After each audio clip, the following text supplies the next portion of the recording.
Following on from my video about the Force Unleashed series, the Force Unleashed 3 was planned and canned, and today I want to find out as much about this cancelled Force Unleashed 3 game as I can.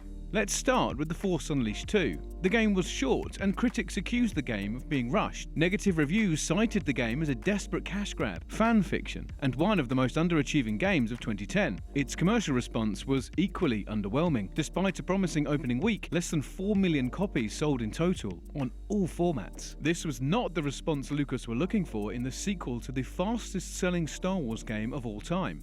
But how could this have happened?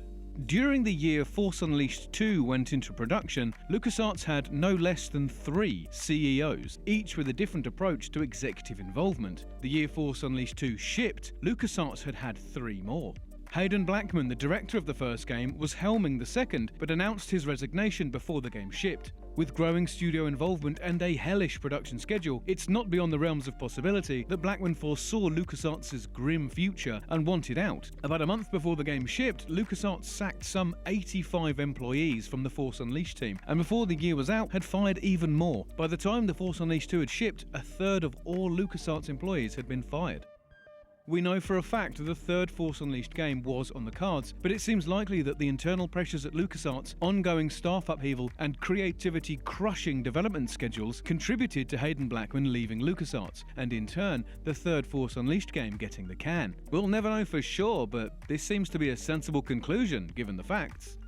But what could we have expected from Force Unleashed 3? The Force Unleashed 2 ended with a cliffhanger, so the Force Unleashed 3 would immediately resolve that end sequence. Sam Witwer, the voice of Starkiller, commented on his Facebook page that he and Blackman had discussed the story and that he was keen to do it. Blackman revealed that he would have liked the Force Unleashed 3 to have been a more open-world, sandbox experience. No level-based gameplay, more of a physics playground. His vision of the story would have seen Starkiller and Darth Vader reluctantly team up to fight a new threat from Emperor Palpatine. Introducing co-op play to the open-world concept, the Force Unleashed 3 would have been about 2 incredible Force users adventuring through the galaxy together and working together to stop the Emperor's evil scheme to replace Vader.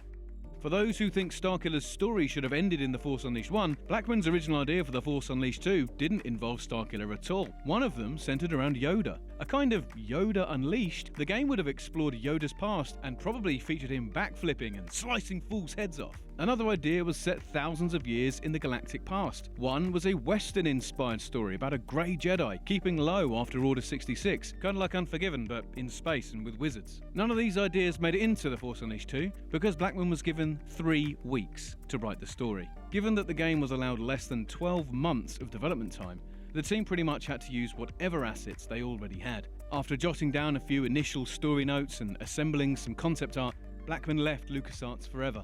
We don't know what could have been, and we likely never will. Due to the financial failure of The Force Unleashed 2, LucasArts canned all efforts at creating new Force Unleashed content. Allegedly, even saying the name Starkiller was banned on Lucas property.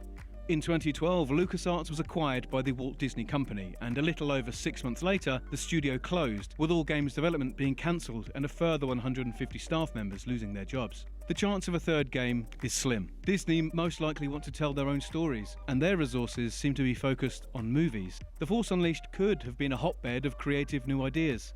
Had LucasArts had the conviction to see past the quick wins, who knows what could have happened.